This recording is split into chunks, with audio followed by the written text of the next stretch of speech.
कई लोग मुझसे कहते हैं महाराज जी आपने कितने के लिए, तो मुझे इतना क्रोध आता है उसकी बात पर। मैंने कि तुम कैसे कह सकते हो, मैं तुम्हारी गोद में बालक है, तुमने कितने का लिया ये?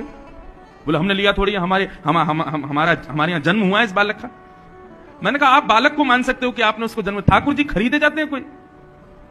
बोले फिर आप इस कॉन्सेप्ट को क्या कहोगे, हम तो वृंदावन जाते हैं वहां से लड्डू गोपाल खरीद के ही लाते हैं। अरे नहीं, आप जब वृंदावन जाते हो और जब गलियों में घूमते हो तो लड्डू गोपाल पहले ही सोच लेते हैं कि वो आ रहा है मुजफ्फरनगर से, मुझे उसके संग जाना है। जैसे ही आप उस दुकान के सामने से गए तो ठाकुर जी आपके चित्त में विराजमान हो जाते हैं। बोले अरे मैं यहां हूं, यहां से लेके जाओ मुझको, मैं तुम्हारे घर जाना है। आप जाते हो, दुकान पर बैठते हो, फिर वहां बहुत सारे गोपाल जी आपको दिखाई देते हैं, पर आपके चित्त को वही भाते हैं जिनके चित्त को आप भा गए हो।